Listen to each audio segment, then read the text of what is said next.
Hello everyone. So Ukraine has carried out another successful strike in Crimea, hitting Sevastopol and Belbek Air Base. This attack once again targeting Russian ships at Sevastopol. Now, unfortunately, at the moment, we don't have any video shared.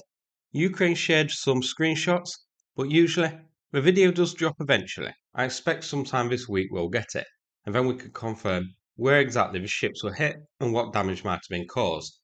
So in Sevastopol, 3 ships were targeted here: a ropucha-class landing craft, the Yamal, and a tapir landing craft, the Nikolai Filchenkov. In addition, the Yuri Ivanov-class intelligence ship, the Ivan Khurs, was also targeted. Now the Yamal, whilst officially active, hasn't left Sevastopol since getting hit by a storm shadow in 2024. Russia, at the time, said it suffered minor damage, but the fact it's confined to harbour since tells a different story. This was also hit by an FP-2 drone in a strike on the 19th of April a week or so ago, so this is the second attack on it in recent weeks. I wonder if Ukraine has started targeting it because we've got intelligence now that it might be re-entering service again soon. The Nikolai Filchenkov is, as far as I'm aware, fully active.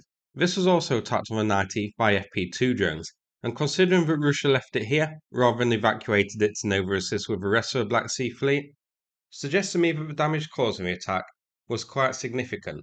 Otherwise, if only minor damage was received, they'd have moved it away as quickly as possible. So this is certainly the biggest target here, I think, and hopefully the strike was a good one, damaging it further and leaving it confined to Sevastopol. The Ivan Khurs is another that was hit by a storm shadow in the same attack that hit the Yamal in 2024. Satellite image which I found shortly after the 2024 attack, which is on screen now, showed that it got a hole in its deck and was listing and had to be supported by a nearby vessel. It seems it came very close to capsizing. Russia again said that no damage was caused, but it hasn't left Sevastopol since, which does suggest it was badly damaged, and Russia just doesn't have the capability at Sevastopol to fully repair it. At Belbek Air Base, another key target was hit, a MiG-31 Fighter shown here. These are the type of jets that Russia uses to launch Kinzhal hypersonic missiles, so these are a major target as well.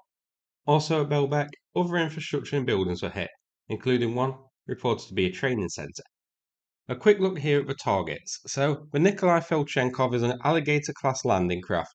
Now, a side note, it would be tricky for an FP-2 drone to sink a ship this size. FP-2 drones don't seem to penetrate much, so would rarely impact on the surface of a ship.